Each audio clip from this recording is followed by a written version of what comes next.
देखिए बच्चों, आज जो है हम लोग चैप्टर नंबर 16 का लास्ट टॉपिक जो है हम लोग देखने जा रहे हैं। सेकेंड लास्ट टॉपिक है ये, और ये टॉपिक है डिग्रेडेशन बाय अनप्रॉपर रिसोर्स यूटिलाइजेशन। तो बच्चों ये क्या है आप ये समझिए पहले। तो इससे आप क्या समझते हैं? डिग्रेडेशन मतलब किसी चीज का लॉस होना।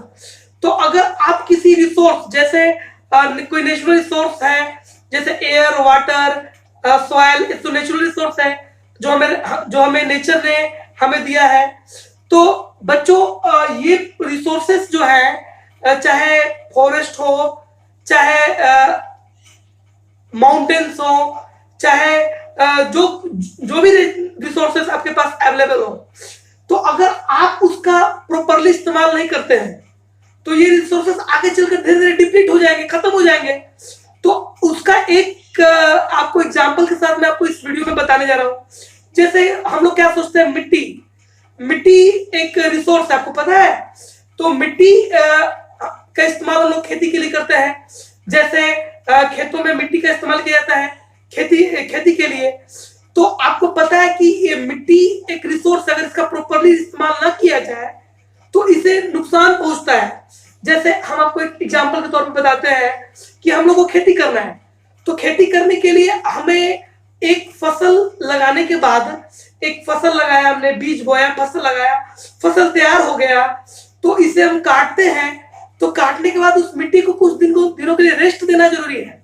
और आप उसको रेस्ट नहीं देते हैं तो क्या होगा, उसका वाटर वैल्यू कम हो जाएगा, वाटर होल्डिंग कैपेसिटी कम होगा, वो बैडली इरिगेट हुआ, यानी इरिगेशन उसका सही से नहीं हुआ।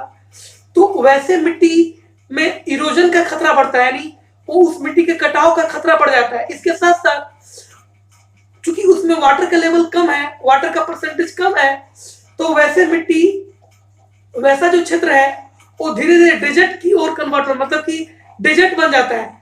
यानी 1-2 साल में, कई सालों में, और ऐसा स्थिति बना रहा कि उसमें इरिगेशन प्रॉपरली नहीं हो रहा है, या बार बार आप खेती कर रहे हो, तो वो मिट्टी, वो जो खेत है वो धीरे धीरे डेजर्ट का एक रूप ले लेता है।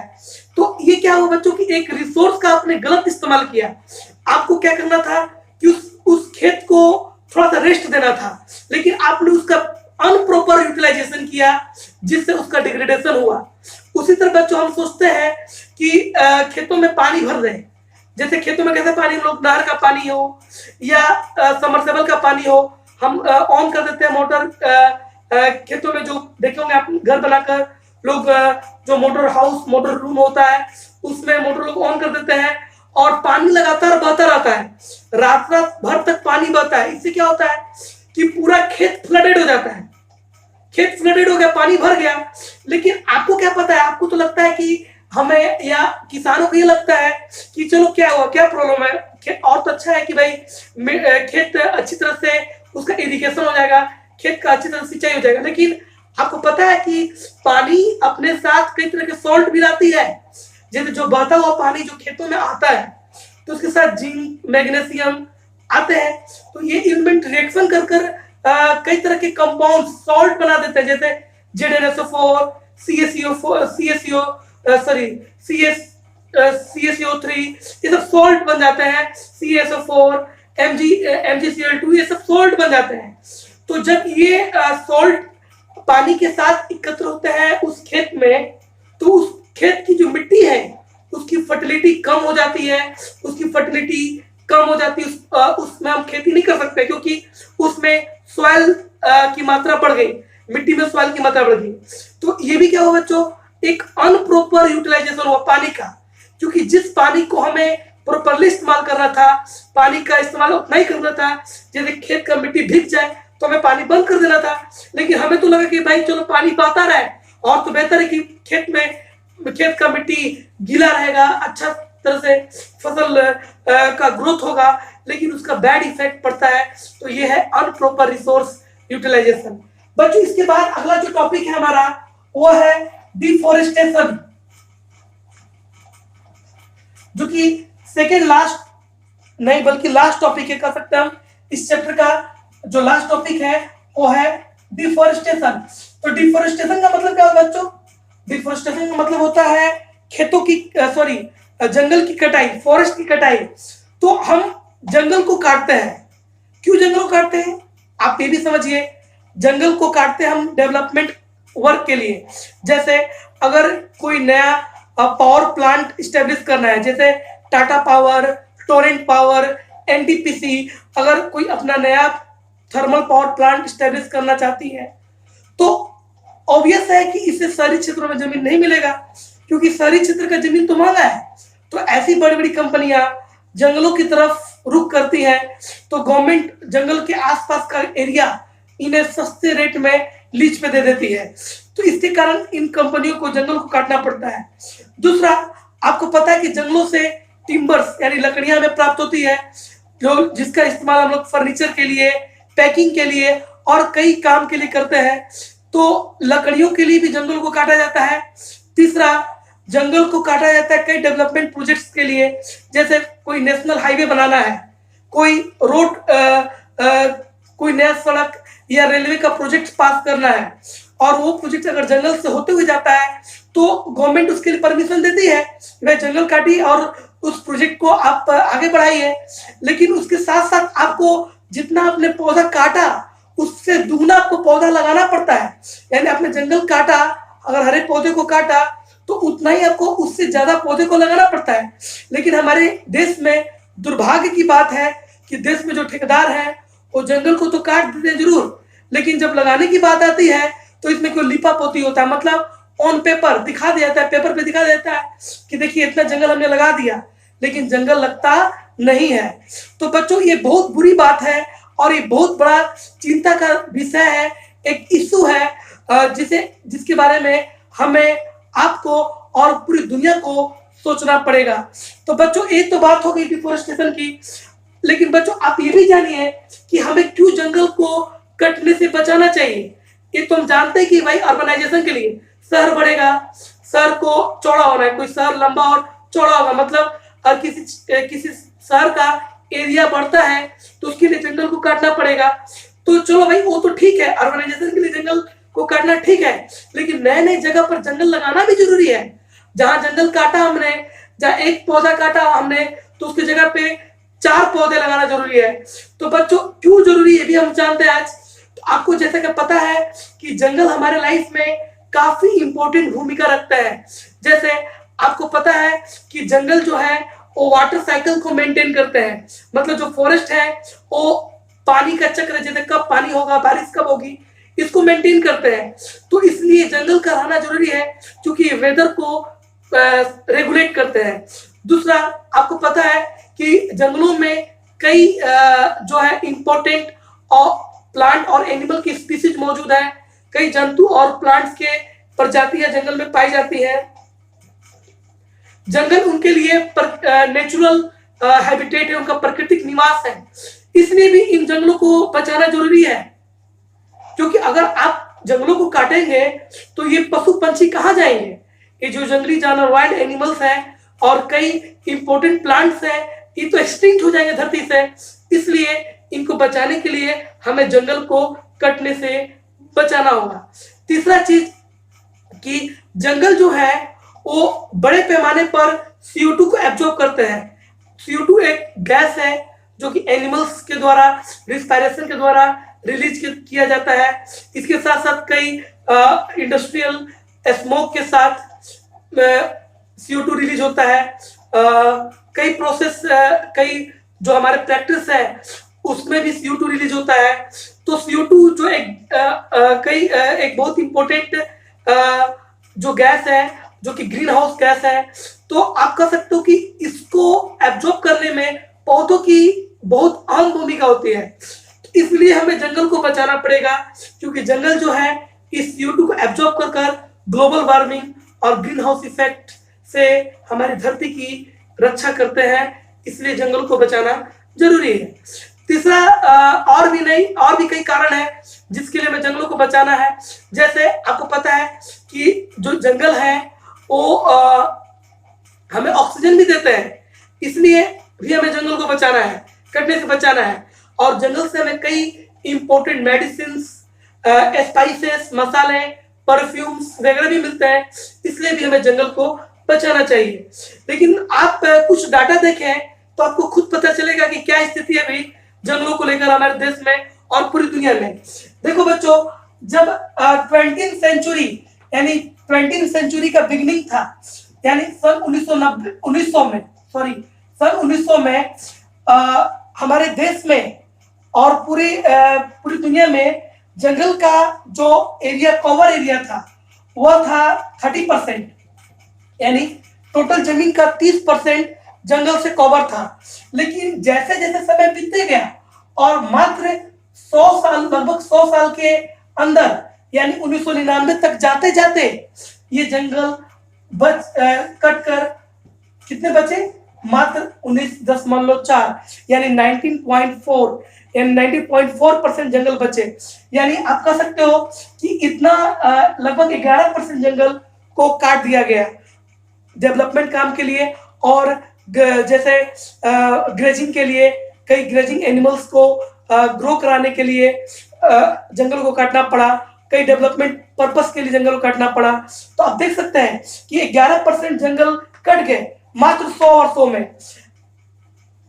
उसी तरह बच्चों हम देख सकते हैं कि जो आपका अर्थ है, तो अर्थ के बीचों बीच एक लाइन पास होता है जिसे हम इक्वेटर कहते हैं। तो इक्वेटर के अगल बगल का जो क्षेत्र है, जैसे जो क्षेत्र इक्वेटर के नजदीक है वो तो इक्वेटोरियल रीजन कहलाता है, लेकिन जो अगल बगल का जो क्षेत्र है वो ट्रॉपिकल कहलाता है। ट्रॉपिकल क्या कहलाता है बच्चों? ट्रॉपिकल। तो इसके बाद का जो क्षेत्र है उसे हम सब ट्रॉपिकल कहते हैं, सब ट्रॉपिकल। और उसके बाद जो क्षेत्र है वो क्षेत्र जो है बच्चों वो टेम्परेट रीजन कहलाता है, टेम्परेट रीजन कहलाता है। तो आपको ये पता होगा कि इक्वेटोरियल क्षेत्र में, यानी जो क्षेत्र इक्वेटर के पास है और जो ट्रॉपिकल एरिया में जो क्षेत्र पड़ते हैं वहां सनलाइट बहुत ज्यादा अवेलेबल है, डायरेक्ट सनलाइट अवेलेबल है, सनलाइट का ड्यूरेशन और इंटेंसिटी भी बेहतर होता है। इसलिए इन क्षेत्रों में काफी घने जंगल पाए जाते हैं और ये जो पूरा क्षेत्र जो है वो बायोडाइवर्सिटी से काफी रिच होता है। मतलब यहाँ इन क्षेत्रों में बायोडाइवर्सिटी, पौधे और एनिमल्स की कई इंपॉर्टेंट प्रजातियां मौजूद होती हैं, जंगल भी काफी मौजूद होते हैं। तो इसलिए एक डाटा के अनुसार हम देखें तो अधिकतर जो जंगल कटे हैं वो कटे हैं ट्रॉपिकल क्षेत्र से ही, और ट्रॉपिकल क्षेत्र से 40% जंगल कट चुके हैं, जबकि टेम्परेट क्षेत्र से मात्र 1% ही जंगल कटे हैं। उसी तरह अगर हम बात करें तो अगर हम देखते हैं कि इंडियन फॉरेस्ट पॉलिसी यानी भारतीय वन नीति जो है वो क्या कहती है, वो भी हम देखें कि इंडियन फॉरेस्ट यानी भारत सरकार ने जो कानून बनाया जंगल को लेकर कि कितना जंगल होना चाहिए, टोटल एरिया जो लैंड का है वहां पे कितना जंगल होना चाहिए, इसको लेकर जो पॉलिसी बनाई गई गवर्नमेंट ऑफ इंडिया के द्वारा, उसका रिकॉर्ड, उसका डाटा क्या कहता है ये भी देखिए। तो इंडियन फॉरेस्ट पॉलिसी के अनुसार बच्चों पूरे वर्ल्ड का यानी पूरी दुनिया का जो टोटल एरिया है, सॉरी पूरे भारत का जो टोटल लैंड एरिया है, तो लैंड एरिया जो लैंड एरिया हमारे हिली एरिया में पड़ता है, पहाड़ी क्षेत्रों में जो लैंड एरिया पड़ता है जमीन, तो उस हिली एरिया यानी हिली एरिया में टोटल जमीन का 67% जंगल होना चाहिए, 67%। जबकि जो प्लेन एरिया है, जो मैदानी क्षेत्र है जैसे डेहरी ऑन सोन, जैसे औरंगाबाद, ये सब प्लेन एरिया में पड़ता है, तो प्लेन एरिया का टोटल 33% जो लैंड है वो जंगल से कवर होना चाहिए प्लेन एरिया में। ओके बच्चों, तो आप देख सकते हो ये नेशनल फॉरेस्ट पॉलिसी यानी भारत सरकार ने जो कानून बनाया जंगलों को लेकर के कितना जंगल होना चाहिए, उसके अनुसार ये रिक्वायरमेंट है कि हिली एरिया में टोटल लैंड का 67% जंगल से कवर होना चाहिए, जबकि ये प्लेन एरिया में 33% जो एरिया है it should be covered with the forest. अब बच्चों ये भी देखें कि जैसा कि मैंने आपको फॉरेस्ट का इंपॉर्टेंस बताया कि जंगलों का क्या महत्व है, आप ये भी देखिए कि जंगल अगर नहीं होंगे तो क्या समस्या आएंगी। जंगल नहीं होंगे तो एयर पोल्यूशन बढ़ेगा, क्योंकि जंगल का काम है एयर को फिल्टर करना, एयर को प्यूरिफाई करना। अगर जंगल नहीं रहेंगे तो वाटर साइकिल डिसबैलेंस होगा। जंगल अगर नहीं रहेंगे तो कई इंपॉर्टेंट प्लांट और एनिमल की स्पीसीज एक्सटिंक्ट कर जाएगी, हमेशा धरती से विलुप्त हो जाएगी। जंगल नहीं रहेंगे तो वाटर साइकिल डिसबैलेंस होगा। जंगल नहीं रहेंगे तो कई तरह के मेडिसिन, कई तरह के इसेंशियल ऑयल्स वगैरह जो हमें जंगलों से प्राप्त होता है वो हमें नहीं मिल पाएंगे। तो इस तरह से जंगल का होना बच्चों बहुत जरूरी है। तो आज बच्चों हम लोग ये भी देखेंगे कि क्या कुछ लोगों ने, क्या कुछ कम्युनिटी ने जंगल को कटने से बचाने के लिए कोई प्रयास किया? तो यस किया। तो कुछ लोगों के द्वारा, कुछ कम्युनिटी के द्वारा जंगल को कटने से रोका गया, जंगल को बर्बाद होने से रोका गया। उसका भी कुछ एग्जाम्पल, उसका भी कुछ डाटा आपके सामने मैं रखने जा रहा हूं। एक डाटा जो बच्चों है वो है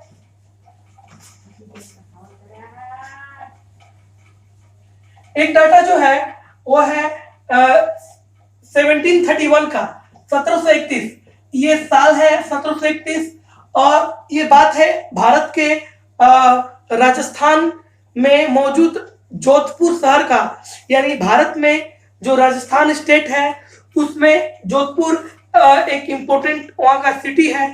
तो उस समय 1731 में जोधपुर के राजा थे अभय सिंह राठौर। अभय सिंह राठौर।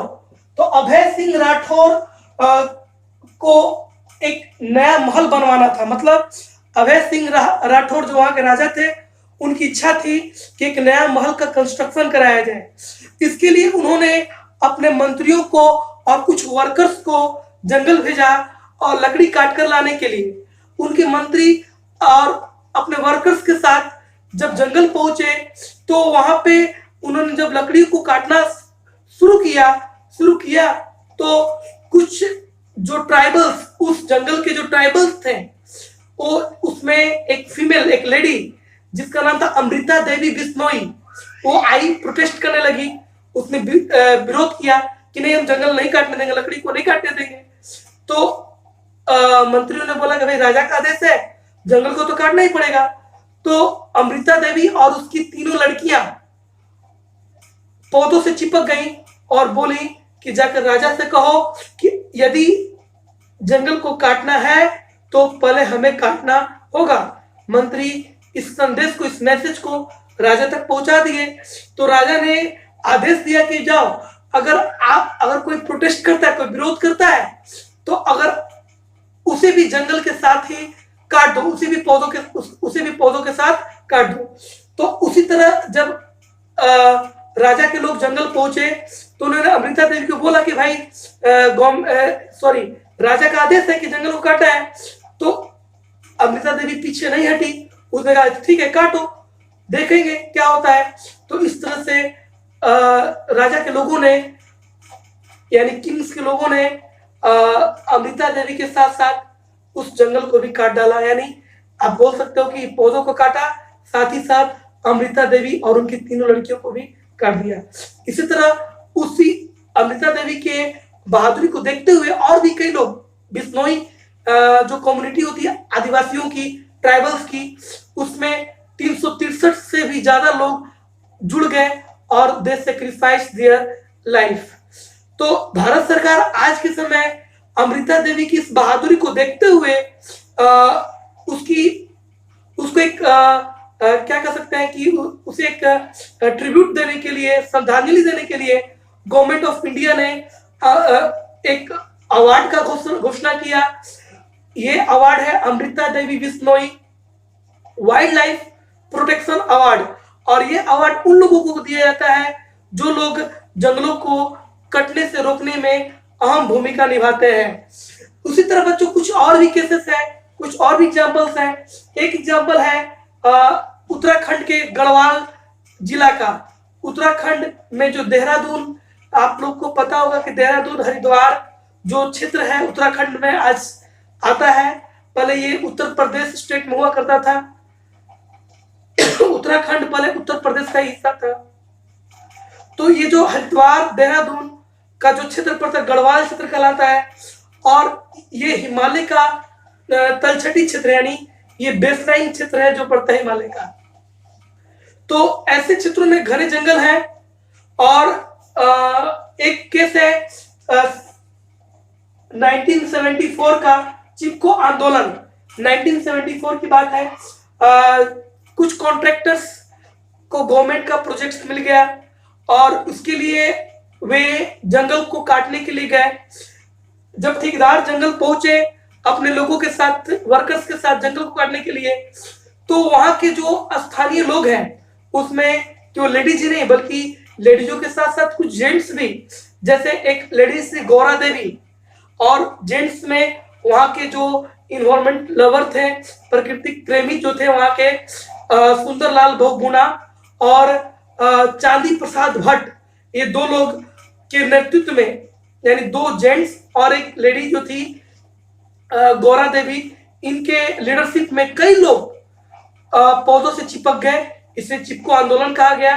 और उन्होंने बोला कि अगर आप कुल्हाड़ी, अगर आप मारना है आपको पौधे पर, तो सबसे पहले आपको हमारे बॉडी पे मारना पड़ेगा। तो इस तरह से ठेकेदारों को वापस लौटना पड़ा और इस तरह का मूवमेंट को चिपको मूवमेंट कहा गया। और इस तरह से जंगल कटने से बड़ा बचा हिमालय के क्षेत्र में, गढ़वाल के क्षेत्र में। दूसरा और भी कई एग्जाम्पल्स हमारे आसपास हैं। तो बच्चों ये तो हो गई डिफोरेस्टेशन क्या है और इसे रोकने के लिए कुछ प्राइवेट लोगों के द्वारा, कुछ कम्युनिटी के द्वारा क्या स्टेप लिए गए, ये मैंने आपको बताया। इसके बाद आप बच्चों ये भी जानिए, गवर्नमेंट ऑफ इंडिया ने ज्वाइंट फॉरेस्ट पॉलिसी बनाया। ज्वाइंट फॉरेस्ट पॉलिसी मतलब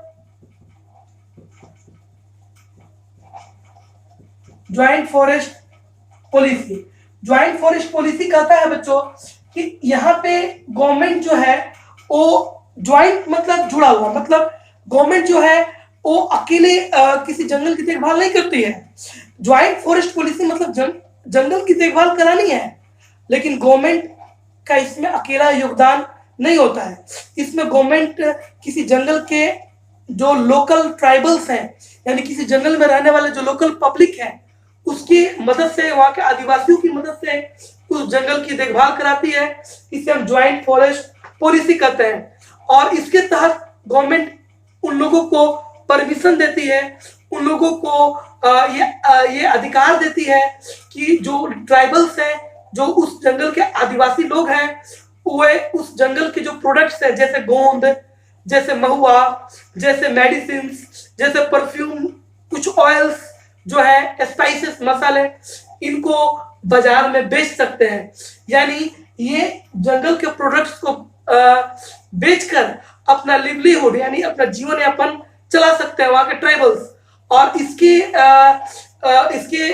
उपलक्ष्य में, मतलब कि इसके तहत उनको उस जंगल की देखभाल करनी होती है, उस जंगल को कटने से बचाना होता है। इसे हम ज्वाइंट फॉरेस्ट पॉलिसी करते हैं। तो इस तरह से बच्चों ये चैप्टर आज खत्म हो गया। जो चैप्टर नंबर जो 16 था, इसका लास्ट टॉपिक था, ये हमने आज खत्म कर दिया। और उम्मीद करते कि आज शाम को हम लोग नया टॉपिक भी देखेंगे, नए चैप्टर का, 15 नंबर चैप्टर का नया टॉपिक देखेंगे। लेकिन बच्चों कुछ बातें और भी आपसे करनी है। जैसा कि मैंने आपको बताया था, मैंने ग्रुप में भी मैसेज किया था कि आप जो पिछला जो वीडियो मैंने अपलोड किया था यूट्यूब पे, ओजोन लेयर डिप्लीशन इन स्ट्रेटोस्फेयर, आप उस वीडियो को देखें। लेकिन बच्चों बहुत कम व्यू है। ऐसा क्यों? ये गलत है। आप इसलिए मैं एक दिन गैप करके वीडियो डालता हूं ताकि आप उसे बेहतर तरीके से देख लें और उसे समझें। और अगर आपको कोई प्रॉब्लम है तो आप मुझे पर्सनली भी मैसेज कर सकते हैं या कॉल कर सकते हैं, और कॉल कर आप हमसे पूछ सकते हैं। लेकिन अगर आप नहीं देखते तो ये बहुत दुखद बात है, ये गलत है। आप उस टॉपिक को नहीं समझ पाएंगे और इस तरह से हम लोग आगे मूव कर जाएंगे। तो इसलिए आप लोग से अपील है, रिक्वेस्ट है कि आप हर एक वीडियो को ढंग से देखें और कोई प्रॉब्लम है तो आप हमसे पूछें। Thank you to all.